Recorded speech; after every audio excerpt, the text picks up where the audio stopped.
régnaient les ténèbres. Et soudain, le Big Bang a donné naissance à des éléments dont l'expansion est infinie. Le temps, l'espace et la matière. Chaque jour, de nouvelles découvertes éclairent les mystères stupéfiants et mortifères de cet endroit que nous appelons l'univers. Le passé et le futur pourraient-ils être un jour des destinations de vacances? Comment y arriver? Cela pourrait être envisageable dans quelques années ou quelques décennies. Quand on voyage dans le temps, il se passe des choses étranges. On peut imaginer une déformation telle que l'on pourrait se rendre visite à soi-même dans le passé. Certains humains ont déjà fait le voyage. On aurait fait un bond dans le futur sans réellement vieillir, c'est vraiment cool. Voyons si cela paraît possible en perçant le mystère du voyage dans le temps.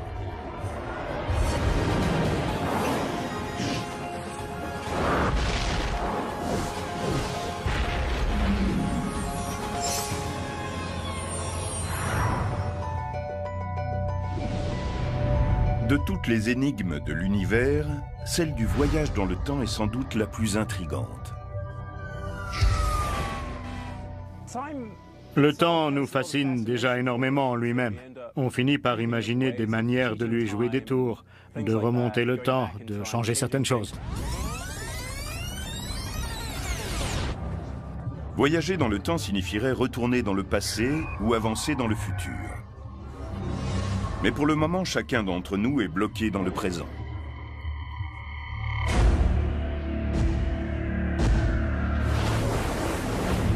Pourtant, la science nous offre une possibilité de relâcher cette emprise que le temps a sur nous. La théorie de la relativité d'Einstein, dans laquelle le temps est un élément central, fait du voyage temporel une question ouverte. La théorie sur le temps la plus intéressante, c'est-à-dire celle de la relativité, n'exclut pas entièrement le voyage dans le temps. Sans doute ne comprenons-nous pas certaines choses qui permettraient de l'améliorer, mais on peut construire à partir de là des scénarios qui nous permettraient de remonter le temps. Il nous semble improbable de voyager dans le temps car celui-ci ne va que vers l'avant.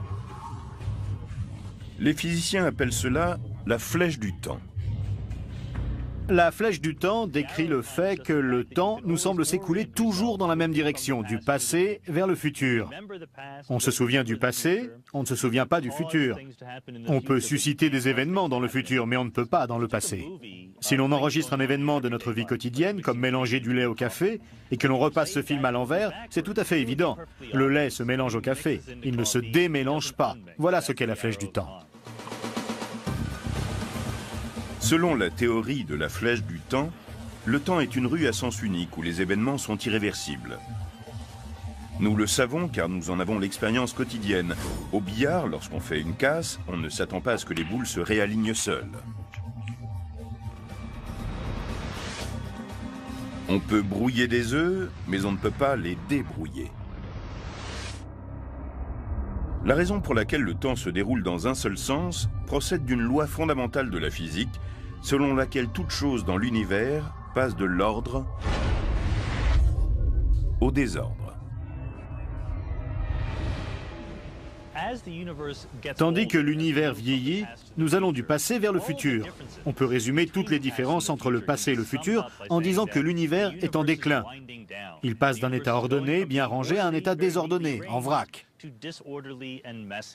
Si vous avez une assiette qui a été assemblée comme il faut et qu'elle se casse, elle se retrouve en petits morceaux épars, sans ordre. Et quand on essaie de la restaurer en recollant les morceaux, nos gestes vont libérer assez d'énergie dans l'environnement pour créer plus de désordre encore dans l'univers, conçu comme un tout.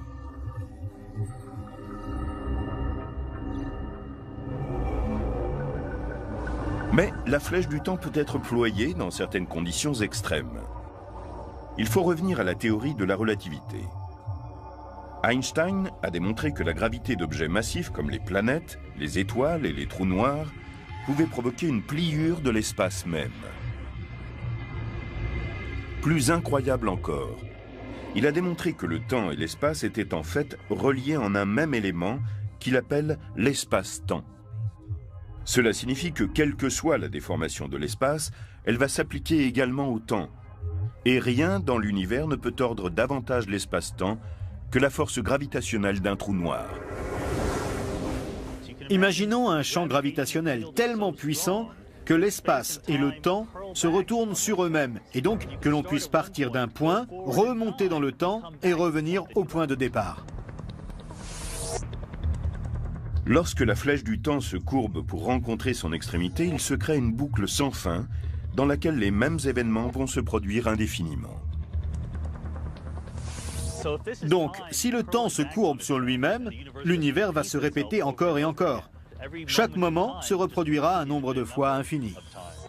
Une boucle sans fin serait assez frustrante pour qui que ce soit. Mais supposons qu'un voyageur spatio-temporel puisse atterrir dans le passé en évitant cette constante répétition. Dans ce cas, d'autres obstacles se présentent. Les plus troublants sont les incohérences ou les paradoxes qui surgissent quand on commence à se plonger dans le passé.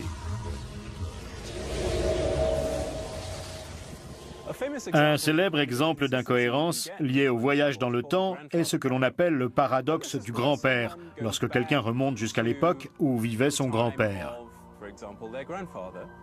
Imaginez que je remonte le temps grâce à une machine et que je rencontre mon grand-père en 1937.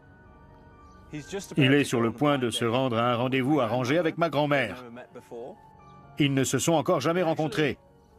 Et si je le convainquais de ne pas aller à ce rendez-vous? Il adore les courses de chevaux. Je lui rappelle qu'un crack, Seabiscuit, va courir au même moment sur l'hippodrome de Santa Anita Park. Nous y allons ensemble. Il ne rencontre donc pas ma grand-mère. Alors que vais-je devenir? Comment est-il possible que je sois né, que j'ai pu remonter le temps, le rencontrer et empêcher ma naissance? Voici un exemple d'incohérence. C'est une boucle dans le temps qui est insensée.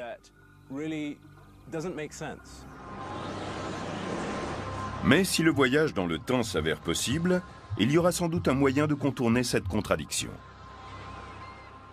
Ce dont les physiciens sont à peu près certains, c'est que finalement l'univers fait toujours sens.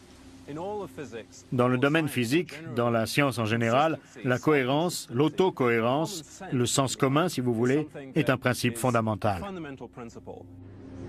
Les physiciens ont trouvé au moins 3 voies qui permettraient d'éviter les paradoxes du voyage dans le temps. La première est simple. La nature préviendrait ces paradoxes en rendant impossible le voyage dans le temps. En d'autres termes, cela ne pourrait pas arriver. Une autre hypothèse est l'étrange idée d'univers multiples. Une manière de voir le voyage dans le temps, c'est de se dire qu'on entre dans un univers parallèle différent après avoir remonté le temps. Cela n'a donc aucun impact sur l'histoire du monde dont on vient. Ici, tout ce qui peut arriver arrivera, mais en pénétrant dans un univers parallèle. C'est une idée un peu bizarre. La troisième solution à la question du paradoxe, c'est l'idée que si le voyage dans le temps est possible, on ne sera pas en mesure de changer le passé une fois qu'on y sera. On peut illustrer cela en prenant un exemple simple, comme par exemple celui des boules sur un billard.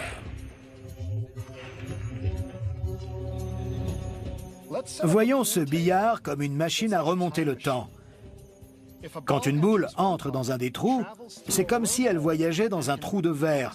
Elle peut donc ressortir par un autre trou avant même d'entrer dans le premier. Il s'agit alors d'une machine à remonter le temps. Supposons maintenant que la boule passe dans le premier trou, émerge avant d'y entrer, puis se frappe elle-même avant d'y entrer. Elle détournerait sa propre trajectoire, s'empêcherait de rentrer dans le trou et par là même de ressortir par l'autre trou. Et donc, la déviation du début. C'est un paradoxe. L'idée de solution autocohérente nous offre une porte de sortie de ce paradoxe. Supposons que cette boule, en sortant du deuxième trou, ne puisse se frapper qu'en se faisant dévier vers le premier trou. La boucle entière devient autocohérente. Il n'y a plus de paradoxe. On pense que la nature se débrouille toujours pour choisir des solutions qui mènent à une autocohérence. En d'autres mots, on aura toujours une solution qui évitera le paradoxe.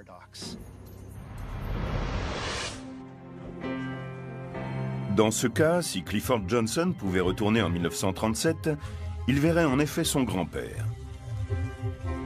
Mais en dépit de ses efforts, rien ne pourrait empêcher son grand-père, d'une manière ou d'une autre, de rencontrer sa grand-mère et permettre ainsi à Clifford de venir au monde. D'une manière ou d'une autre, l'univers l'empêchera de changer l'histoire. Mais il est inutile de s'inquiéter des paradoxes quand on emprunte la flèche du temps vers le futur. Quand on voyage vers le futur, c'est extrêmement simple. Toutes les minutes, on avance d'une minute dans le temps. Pour changer notre façon de progresser dans le temps, les uns par rapport aux autres, on peut se déplacer à des vitesses différentes les uns des autres.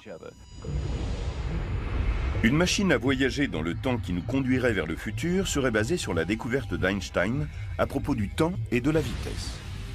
Plus on se déplace vite dans l'espace, plus le temps, lui, ralentit par rapport à celui de ceux qui restent immobiles. Bien que cela ressemble à un casse-tête, certaines expériences l'ont déjà prouvé.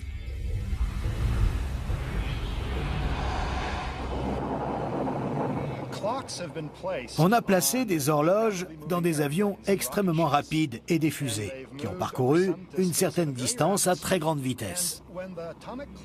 À la fin du vol, quand on a relevé les horloges atomiques, on s'est aperçu qu'elles étaient un peu en retard sur celles qui étaient restées tranquillement à terre. On appelle ce phénomène la dilatation temporelle, et cela peut nous servir pour voyager dans le futur, ce qui a déjà été fait.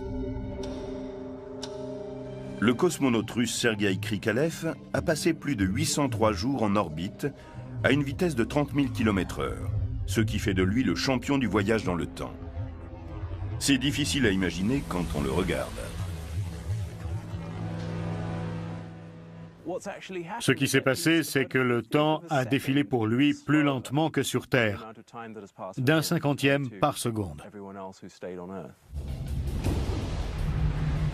Mais la dilatation commence à fonctionner réellement comme une machine à remonter le temps quand on atteint une vitesse très légèrement inférieure à celle de la lumière.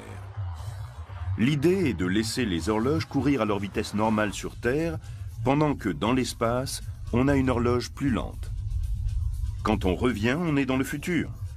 Supposons maintenant que l'on veuille avancer de 5 siècles.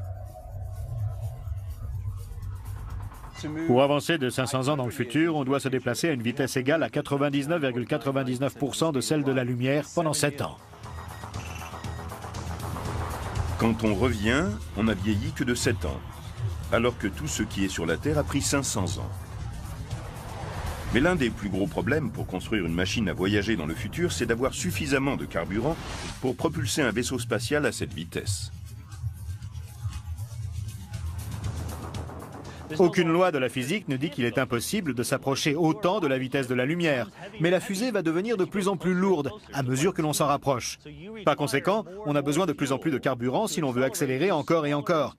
En fait, on a besoin de davantage qu'une quantité infinie d'énergie pour dépasser la vitesse de la lumière. Mais la très grande vitesse n'est pas la seule manière de filer dans le futur. Selon la théorie de la relativité d'Einstein, une puissante force gravitationnelle comme celle que l'on trouve aux abords d'un trou noir peut également ralentir une horloge. Admettons que l'on se trouve dans un vaisseau et que l'on se gare pendant un certain temps juste à côté d'un trou noir. Quand on va retourner sur Terre, on constatera qu'il s'est écoulé bien des années, alors que dans notre cadre de référence, il ne s'est passé que quelques semaines ou quelques mois. On aura fait un saut dans le futur tout en vieillissant très peu. C'est vraiment cool. Mais passer des années à très grande vitesse ou à proximité d'un trou noir est une forme de voyage un peu lente. Pour des voyageurs impatients, il pourrait y avoir une formule instantanée, une sorte de raccourci à travers l'espace qui pourrait également être un passage à travers le temps. C'est ce qu'on appelle un trou de verre.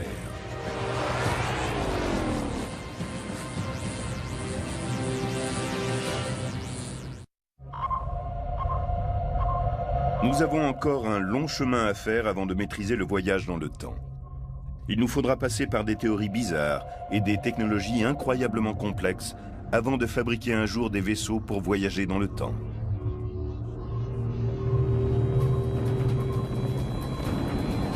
Les vaisseaux spatiaux pourraient représenter la meilleure solution.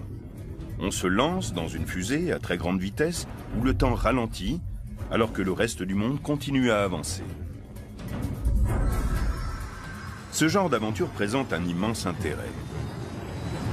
Les vitesses élevées qui permettent le voyage dans le temps sont aussi notre seul moyen de briser la barrière temporelle qui nous empêche d'aller vers d'autres étoiles, étant donné la distance qui nous en sépare. On aimerait traverser ces distances gigantesques en un minimum de temps pour pouvoir explorer l'univers au cours d'une vie humaine. Même les étoiles les plus proches de la Terre semblent inaccessibles tant elles sont éloignées. La plus proche est Alpha du Centaure.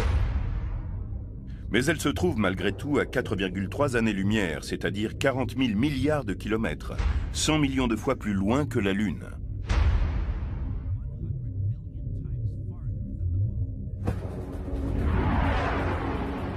Les fusées les plus rapides dont nous disposions auraient besoin de 80 000 ans pour y parvenir. Il faut donc aller plus vite. Nous allons lancer des missions stellaires à très grande vitesse pour nous rendre dans le futur. Mais ce rêve ne se réalisera pas en un éclair. Pour accomplir un voyage dans le temps, il faut se déplacer très vite, tout en ralentissant notre propre horloge par rapport à celle des autres. C'est comme l'histoire de science-fiction de Rip Van Winkle qui s'endort, et lorsqu'il se réveille, il est dans le futur. Certains pourraient penser que c'est une tricherie. Ce n'est pas le voyage dans le temps auquel nous pensons, pour lequel il s'agirait de passer un portail ou de pousser le levier d'une machine pour se retrouver dans une autre époque.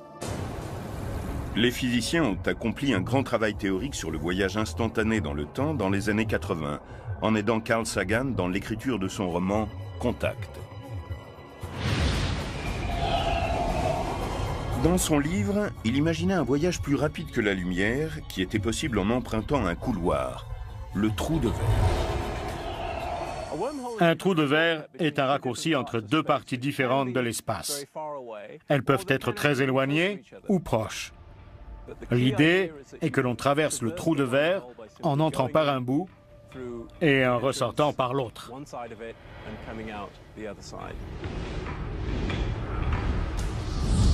Dans le roman Contact, comme dans bien d'autres scénarios de science-fiction, les trous de verre sont utilisés comme des tunnels qui permettent de parcourir de très longues distances et d'aller vers d'autres étoiles. Mais un trou de verre avec des ouvertures proches entre elles est un bien meilleur point de départ pour une machine à voyager dans le temps. Imaginez qu'il y ait un trou de verre à côté de moi. Si j'y mets mon bras, comme ceci, il va ressortir là-bas. Un trou de verre est un outil formidable pour construire une machine à voyager dans le temps. Un trou de verre pour voyager dans le temps utiliserait la même astuce que Rip Van Winkle dans son vaisseau spatial super rapide. La vitesse très élevée ralentit votre horloge, tandis que le reste du monde continue à avancer à son rythme. Cela marche parce que les deux extrémités du trou de verre sont à la même date et à la même heure, quoi qu'il se passe. On peut prendre l'une des extrémités du trou de verre, la mettre dans une fusée par exemple, et l'envoyer dans l'espace à très grande vitesse et la faire revenir. Ce qui se passe, c'est que quand elle revient, elle est dans le futur. Un trou de verre qui s'ouvrirait en 2010 pourrait se terminer en revenant sur Terre en 2510, car son horloge avancerait si lentement que l'on vieillirait très peu pendant que le reste du monde aurait vieilli de 5 siècles.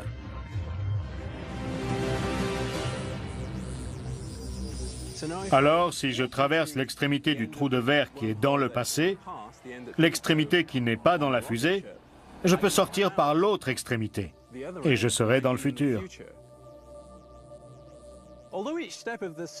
Bien que chaque étape de ce scénario soit très difficile à réaliser, quelle que soit la technologie, tout cela est complètement cohérent avec les lois de la gravité et de l'espace-temps telles que nous les comprenons à ce jour. Ce trou de verre est, disons, une résolution cohérente des équations de l'espace-temps. Le trou de verre pourrait également fonctionner dans l'autre sens et permettre théoriquement de voyager depuis le futur vers le passé, d'où l'on est parti.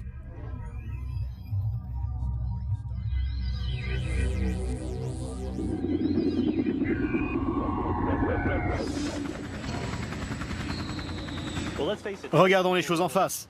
La plupart des gens sont intéressés par l'idée de retourner en arrière, car ils veulent réparer les erreurs du passé. Mais il est déjà possible, en utilisant les lois de la physique, de voir ce à quoi ressemblerait un voyage dans le passé. Nous réfléchissons à des machines à voyager dans le temps, mais nous pourrons peut-être nous déplacer grâce aux trous de verre d'origine naturelle.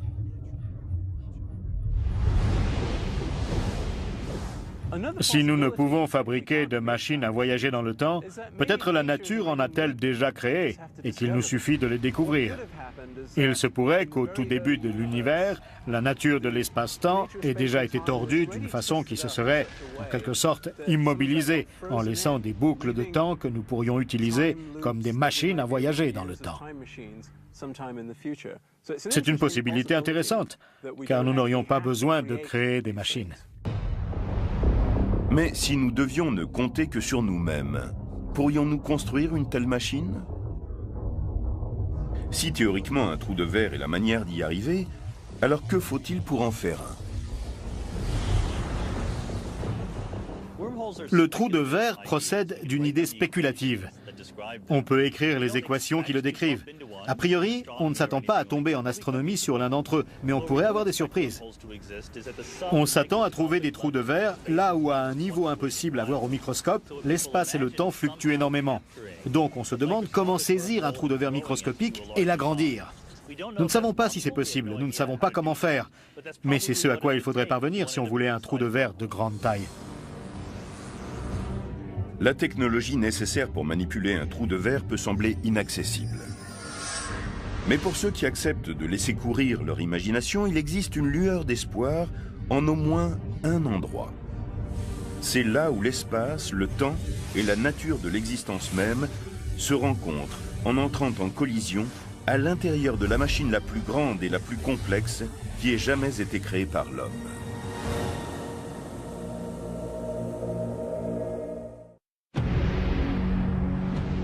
Où l'univers cache-t-il les secrets qui pourraient nous dire comment voyager dans le temps? Cette recherche nous a conduit vers le monde des trous de verre et la possibilité qu'ils offrent de voyager dans le temps.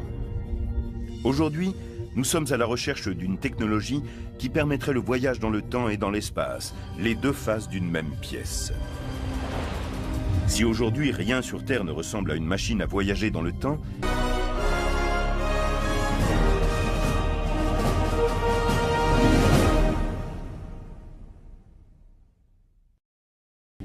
il existe un outil qui peut nous amener à découvrir des lois physiques qui nous permettraient de savoir si cela est possible ou non.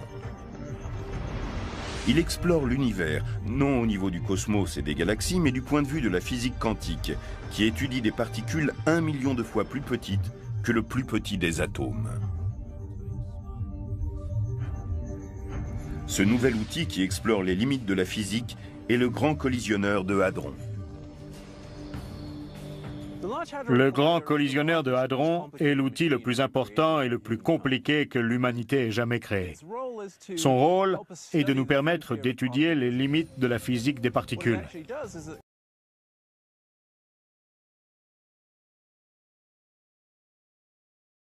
Il accélère des protons dans deux directions autour d'un anneau. Il les accélère presque jusqu'à la vitesse de la lumière, puis les fait entrer en collision. Le collisionneur est devenu opérationnel en novembre 2009. Les spécialistes l'ont alors fait monter en puissance. L'énergie impliquée dans ces collisions a été quasiment décuplée en mars 2010 et elle sera encore doublée après 2013. Les théories actuelles de l'espace, du temps, de la gravité et de la physique quantique sont encore incomplètes. Des outils comme le Grand Collisionneur de Hadron vont nous aider à trouver les pièces manquantes du puzzle.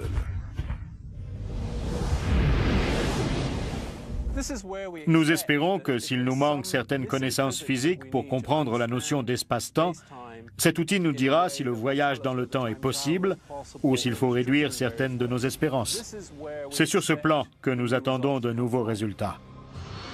Le but est de découvrir comment les lois qui gouvernent la plus petite particule s'appliquent aussi aux plus grands objets comme les étoiles, les galaxies ou même l'univers en expansion.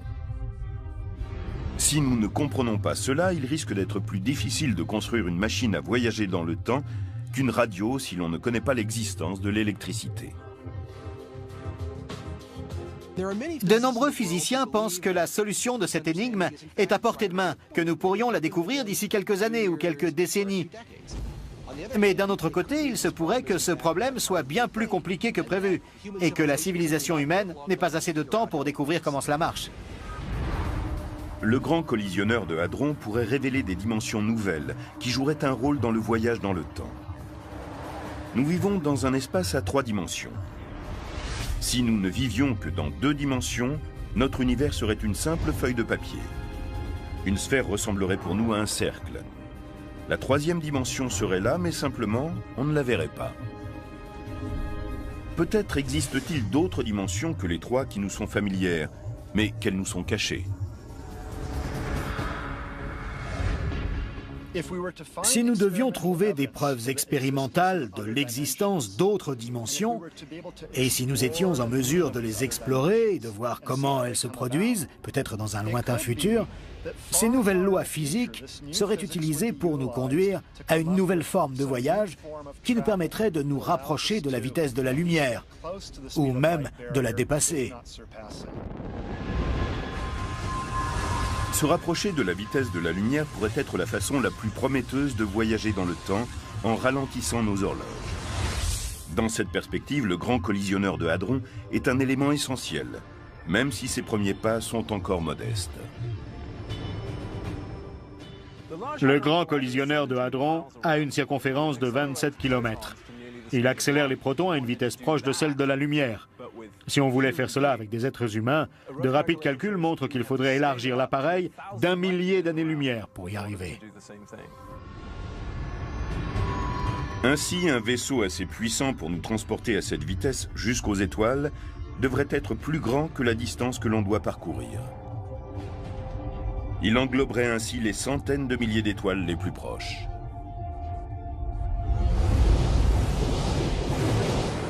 Sur Terre, la physique de la vitesse de la lumière rejoint la culture du surf sur la plage de Malibu, en Californie. Richard Obousy est l'un des rares physiciens à avoir travaillé sur le concept de warp drive, moteur de distorsion plus rapide que la lumière. C'est un système de propulsion impliquant un repli de l'espace sur lui-même. Il dit qu'un warp ship, un vaisseau propulsé par une déformation de l'espace-temps, chevauche une ondulation d'espace pliée, un peu comme un surfeur glisse sur une vague d'eau. Le surfeur qui glisse sur une vague constitue une bonne comparaison. Tout comme la vague derrière lui se soulève et pousse le surfeur sur l'océan, un vaisseau spatial est également poussé et tiré à travers le tissu de l'espace. Cette idée est basée en partie sur le fait que l'espace est en expansion. Si on pouvait l'étirer à volonté, on devrait être capable de propulser un warp ship. On crée une expansion de l'espace derrière le vaisseau et on le contracte devant. La vague d'espace déformée se déplace alors plus vite que la lumière, tandis qu'à l'intérieur de ce qu'on appelle une warp bubble, ou bulle de distorsion, le vaisseau est un passager qui ne viole jamais la loi d'Einstein, qui interdit le dépassement de la vitesse de la lumière. Bien que ce voyage relève pour le moment de la science-fiction, il s'appuie sur certaines lois physiques.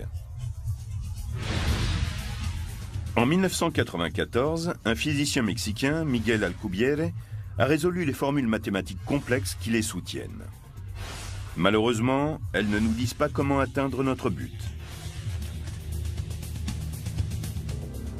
Et bien que la plupart des scientifiques aient de grands doutes, ils ne rejettent pas tous entièrement le moteur de distorsion.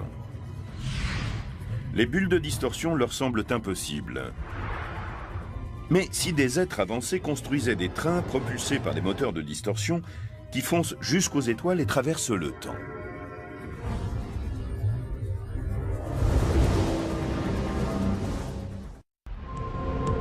En cherchant à percer le secret du voyage dans le temps, on rencontre inévitablement le moteur de distorsion ou d'autres techniques pour se déplacer plus vite que la lumière. C'est la solution privilégiée quand on rêve d'aller vers les étoiles. Et cela pourrait transformer n'importe quel vaisseau en machine à voyager dans le temps. Les visions optimistes du futur présentent des vaisseaux spatiaux chevauchant des bulles de distorsion aussi facilement que les champions de surf chevauchent les vagues des océans. Mais il faut ensuite se confronter à la réalité.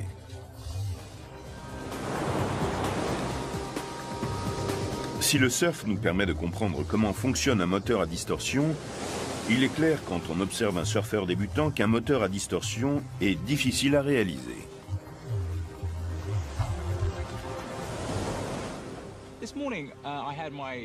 Ce matin, j'ai pris ma première leçon de surf et l'idée m'est venue que nous étions capables de maîtriser la nature, que j'allais être capable de surfer cette vague et qu'elle allait me porter sur l'océan à de grandes vitesses. Mais la réalité, c'est que c'est l'océan qui a la main sur moi. Il était vraiment plus dur à contrôler que je l'avais prévu.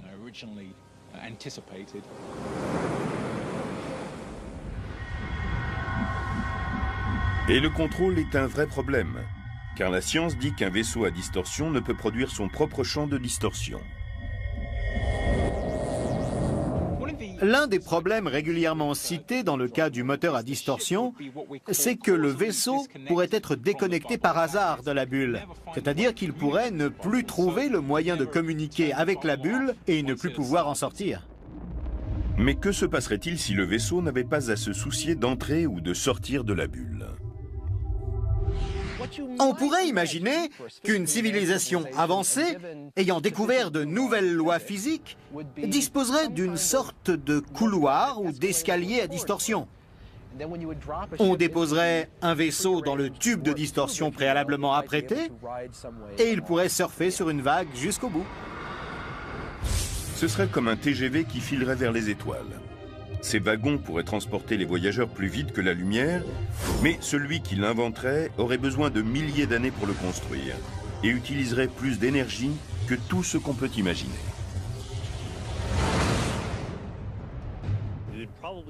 On aurait sans doute besoin de maîtriser toute l'énergie produite par une étoile, si ce n'est plus encore. Mais tout cela ne sont que des hypothèses. Personne n'a encore créé de programme qui le rende possible.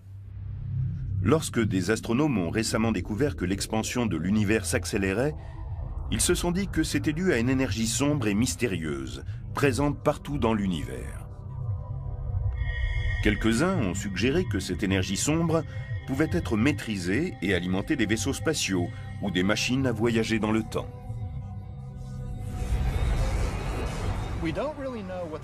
On ne sait pas vraiment ce qu'est cette énergie sombre. On ignore si on pourra jamais la contrôler. Mais les modélisations les plus avancées suggèrent qu'il pourrait s'agir d'une propriété de l'espace en soi, immuable, ou d'une sorte de champ énergétique d'une densité tellement faible, dans laquelle il y a si peu d'unités de volume, qu'il serait tout simplement impossible d'en maîtriser des quantités intéressantes. En fin de compte, qu'il s'agisse de moteurs à distorsion, de trous de verre ou de machines à voyager dans le temps, la plupart des scientifiques les balaient d'un revers de main. Mais ont-ils vraiment raison ? On pense savoir beaucoup de choses à propos de l'univers, et c'est vrai. Mais il y a déjà eu des moments dans l'histoire de la physique où l'on s'est lourdement trompé en croyant déjà tout savoir.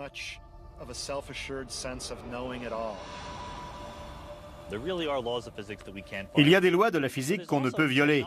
Mais il y a aussi la technologie. On se dit que c'est trop dur, qu'on n'y arrivera jamais. Mais lorsque les scientifiques disent cela, ils ont presque toujours tort. Il est beaucoup plus sûr de dire « Voilà ce que les lois de la physique nous permettent d'imaginer faire. Espérons qu'un jour, nous aurons inventé des technologies qui le rendront possible. » Comme on l'a vu, nous pourrions être confrontés très prochainement à ce futur, étant donné que des astronomes recherchent des planètes tournant autour d'étoiles en dehors du système solaire. Le système stellaire le plus proche de la Terre est un système d'étoiles binaires. Est-ce un bon endroit pour rechercher des planètes? C'est justement ce que Nicole d'Oklahoma City, en Oklahoma, nous a demandé. Elle écrit « Peut-il y avoir des planètes dans un système d'étoiles binaires ?» Nicole, c'est une excellente question. Il s'avère que dans un système binaire, une planète peut tourner aussi bien près de l'une des deux étoiles qu'autour des deux, mais dans ce cas, de plus loin. En revanche, elle ne peut orbiter parmi elles. Elle ne peut par exemple former un 8. Cette trajectoire est instable et la planète serait rapidement éjectée. On est peut-être sur le point de découvrir une planète de la taille de la Terre autour de l'une des deux étoiles du système d'Alpha du Centaure, le voisin le plus proche du Soleil. Ce serait une excellente raison d'explorer le domaine des voyages spatiaux à très grande vitesse et du voyage dans le temps.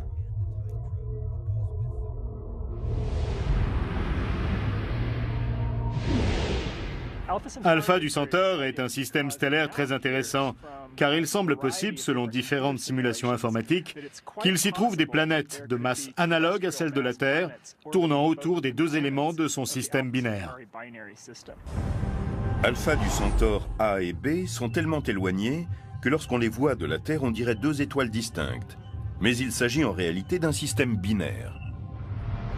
Il y a un troisième élément dans Alpha du Centaure, c'est Proxima du Centaure, une naine rouge liée de façon assez lâche aux deux étoiles principales. Depuis une planète d'Alpha du Centaure A ou B, on ne peut voir Proxima dans le ciel nocturne, tant elle est pâle. Alpha du Centaure A et B tournent l'une autour de l'autre. À leur point le plus proche, elles sont encore environ 20% plus éloignées que Saturne l'est du Soleil. Au plus loin, elles sont environ 20% plus éloignées que Neptune du Soleil. Chacune possède autour d'elle une zone habitable, semblable à celle du Soleil. Il pourrait s'y trouver des planètes susceptibles d'abriter des formes de vie, ce qui est le rêve de tout astronome. Il serait passionnant au cours d'une vie de voyager vers les étoiles les plus proches comme Alpha du Centaure. L'un des grands objectifs de la science est de trouver d'autres formes de vie ailleurs dans l'univers. Quel meilleur endroit pour cela, en dehors de notre système solaire, que l'étoile la plus proche de la Terre?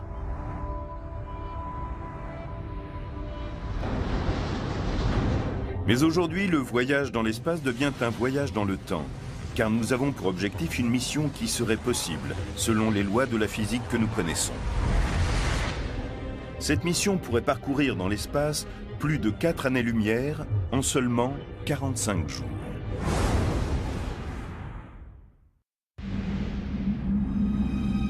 Notre quête pour percer le mystère du temps nous mène de nouveau vers Alpha du Centaure, le système le plus proche du Soleil. Depuis la Terre, c'est la destination la plus évidente pour un vaisseau qui ne peut éviter la question du voyage dans le temps pour accomplir sa mission.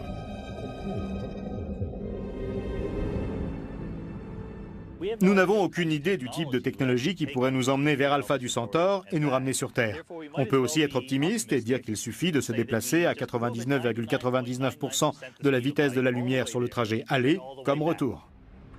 Le vaisseau semble étonnamment petit pour effectuer un si long voyage. Comment peut-il contenir tout ce dont a besoin un équipage sur une telle durée? C'est que ce n'est pas seulement un vaisseau, mais aussi une machine à voyager dans le temps.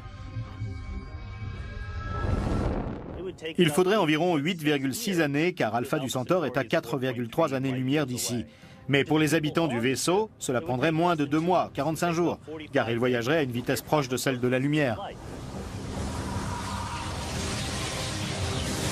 Les astronautes devraient aussi surmonter le problème de l'accélération, mortel lorsqu'on atteint la vitesse de la lumière. Car si l'on accélérait plus doucement, on rallongerait d'autant la durée du voyage. Alpha du Centaure serait la destination privilégiée pour des habitants de la Terre qui voudraient se lancer dans un voyage stellaire. Ce n'est pas par hasard si James Cameron l'a choisi pour représenter sa lune de fiction, Pandora, dans le film Avatar.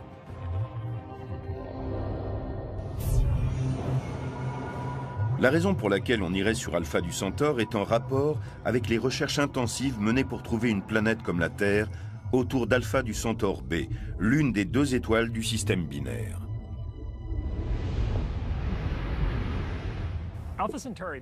Alpha du Centaure B s'est révélé être l'étoile idéale autour de laquelle on pourrait trouver des planètes de faible masse comme la Terre. Mais ce type de recherche nécessite beaucoup d'efforts. Cela ne peut s'accomplir en quelques nuits à l'aide d'un simple télescope. S'il est assez difficile de séparer les 2 étoiles principales d'Alpha du Centaure sur une photo de l'espace, observer une planète de la taille de la Terre autour d'elle est pour le moment impossible. Ce qu'on peut espérer de mieux, c'est de trouver cette planète grâce à la méthode de l'oscillation gravitationnelle, c'est-à-dire en détectant un subtil mouvement avant-arrière de l'étoile provoqué par la légère secousse gravitationnelle qui affecte toute planète. Tout comme le voyage dans le temps, ceci semble quasiment infaisable. L'oscillation gravitationnelle que nous devons détecter est incroyablement faible. Là, je suis au stade du Rose Bowl. S'il avait la taille d'Alpha du Centaure, alors l'ampleur de l'oscillation qu'il faudrait détecter serait d'environ 8,3 cm, et cela à une distance de plus de 7 millions de kilomètres.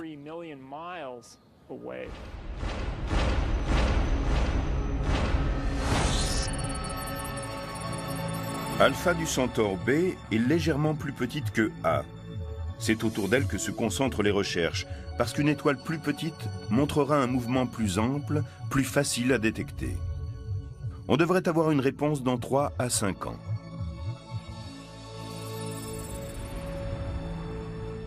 Si l'on découvrait une planète de la masse de la Terre, tournant autour de l'étoile qui en est la plus proche, il serait passionnant de construire un grand télescope pour tenter de l'observer, ou dans un lointain avenir, de concevoir une mission qui pourrait s'y rendre. Le but de notre quête étant maintenant identifié, on peut imaginer notre vaisseau spatial en orbite autour de la Terre sur le point de partir pour sa première mission vers Alpha du Centaure. La vitesse élevée du vaisseau l'amènerait à être comme une machine à voyager dans le temps. Son horloge ralentirait pour que ses passagers puissent approcher d'Alpha du Centaure en 3 à 4 semaines. Ils verraient alors les choses plus près qu'aucun humain ne les aurait encore jamais aperçues. Et en premier lieu, ils apercevraient un jet stellaire de Proxima, la naine rouge. À la périphérie de ce système de 3 étoiles, elle est la plus proche du Soleil. Proxima du Centaure est en proie à de brusques jets qui peuvent l'éclairer pendant 24 heures, 4 à 5 fois plus qu'elle ne l'est d'habitude, pour ensuite disparaître tout aussi soudainement. En passant près de Proxima du Centaure, on assisterait à un vrai feu d'artifice. En arrivant à l'intérieur de ce système de 3 étoiles, on pourrait imaginer passer devant Alpha du Centaure A et se servir de la force gravitationnelle pour être projeté en direction d'Alpha du Centaure B. Cette sœur de la Terre serait la destination finale du vaisseau. Les voyageurs seraient impatients de l'explorer et d'y chercher la vie.